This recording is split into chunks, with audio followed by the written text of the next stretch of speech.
today? I'm good. So do you want to talk about my favorite song that you wrote? Okay. You wrote, it's one of my favorite songs. When I was a kid, Grease was one of my favorite movies. And you were involved in that production of the film? Yes, absolutely. From day one of the Broadway show. Right. 1972. Wow. Yeah. And then went on to do the movie in 77, released in 78. Which was my favorite movie as a kid. I remember seeing that, and I hear this all I saw the time. it like 100 times. It's incredibly generational and regenerational. Right. I think, absolutely. So you want to ask me about Sandy? Yes, so you wrote the song Sandy, which is one of my favorite songs that John Travolta sang. He was one of my first crushes as a child. Of course. I think every young girl that likes musical theater films, that was one of the films that when I was a kid that influenced me into loving the theater. Yeah. And he was wonderful in that. He was perfection. He really, really was. And of course, a great catapult to his eventual successful, brilliant career. Yes. And just a wonderful guy to work with. I can't say. Really? Oh, yeah. I've never met him. I've always wanted to meet him. He's great. Yes? It's just sort of just the way I think you might imagine him to be. Yeah. He's not a diva? No. Oh, I'm glad to hear that. I love the diva drama, but this is not one of them. That's wonderful. No. He's a total joy and incredibly hardworking. Well, I think that shows.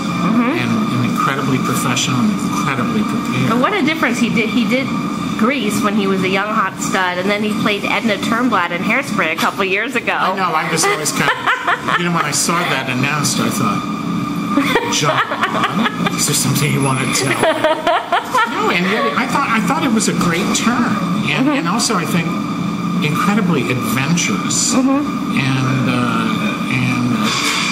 with a sort of forward push. What you think I do is just not all I do. Right. I'm an actor. I mean, that's what he is, and I thought a really brilliant choice. Yeah. I don't know the story behind it. But I was just recently invited out to a private dinner, not to be, morose, but, Jeff Conaway just passed away. I know. And he gave a private dinner at a restaurant in L.A. I couldn't go there because I'm just preparing for my China trip. Right. But we'll talk about that. I've talked to my sister, Pat Birch, my life sister, and she said it was really wonderful.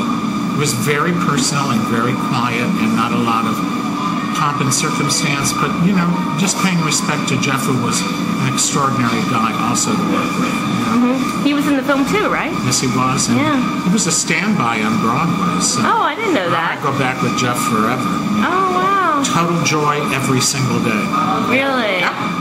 I liked him too in Taxi. Oh, he and Mary Lou Henner. Oh. Yes.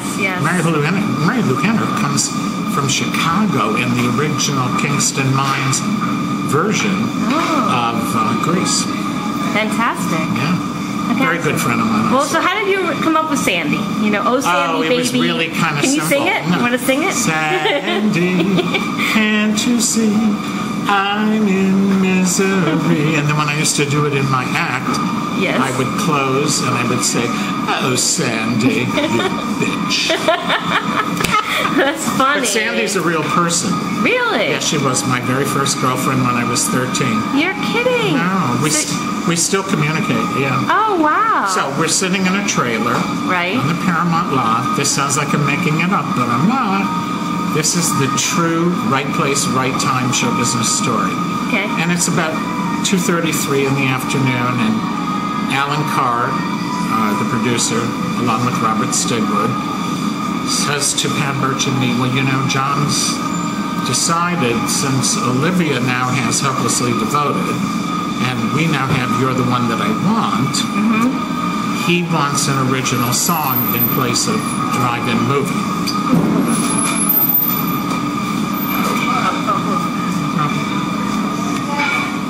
Can I get a little slug here?